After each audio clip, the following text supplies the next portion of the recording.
Have you ever felt this? That weird sense that making one part of a process faster has somehow managed to slow the whole thing down? I know, it sounds completely backward, but it happens all the time. So today, let's get into why. You know this story. A team rolls out some brilliant new change, a new piece of software, a slicker method, and they celebrate this huge efficiency win. But when you step back and look at the whole picture, the entire project, it doesn't feel like it's moving any faster. It's a super common frustration, and it points to something we often miss about how work actually gets done. And that brings us to our first big idea here, the performance paradox. It's this really counterintuitive principle that says when you optimize one piece of a system by itself, you can actually make the entire system perform worse. This line just nails it. What looks better locally can feel worse overall. For that team that just sped up their part of the process, their charts look amazing. They are absolutely crushing it. But for everyone downstream, the experience is the exact opposite. It just feels like everything is grinding to a halt. You know, our natural instinct when we want to improve something is to pull out a microscope. We ask these very logical, very focused questions, right? Is this team efficient? Is this process fast? Is everyone busy, fully utilized? And look, in isolation, those questions make perfect sense. But they are missing the bigger picture.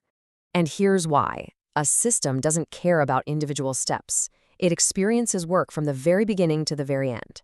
So, while we're busy polishing one single link in the chain, the customer and the system itself only feels the strength and speed of the entire chain. So what you end up with is this fundamental mismatch of perspective. And let's be clear, the problem isn't that people aren't working hard or that they aren't skilled. The problem is a collision between two totally different points of view, the local view versus the system view. Okay, so let's trace how this actually plays out. Step 1, a single team speeds up its work. Let's say they're twice as fast now. Step 2, their output just skyrockets. Awesome, right? Well, what happens if the next team in the process can't handle that new pace? That leads us to step 3. All that extra work doesn't flow through, it just piles up. It creates a massive queue. And the big consequence? Step 4, the total time anyone spends waiting goes way up. And the effort to coordinate everything, we're talking more meetings, more emails, it just explodes.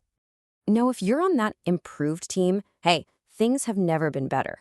The metrics are all green, the charts are all pointing up and to the right. You guys look like a model of efficiency. But the second you zoom out and look at it from the system's point of view, the truth is obvious. The overall flow of work has actually slowed down. And boom, there's the paradox right in front of us. A faster step created a slower system. So what is really going on here? Well, we're getting two very different goals mixed up. Efficiency versus flow. They sound like they should be best friends, but a lot of the time, when you push hard on one, you can accidentally destroy the other. Think about it like this.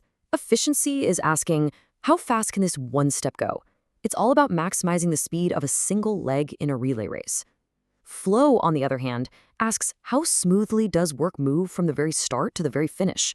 It's about the speed of the entire journey. I mean, you can have a Ferrari engine, right? But if you put it in a car that's stuck in a giant traffic jam, your end-to-end speed is basically zero. That's the difference. And this whole conflict, it isn't just a theory on a whiteboard. It creates very real, but often very hidden costs that the entire system ends up having to pay.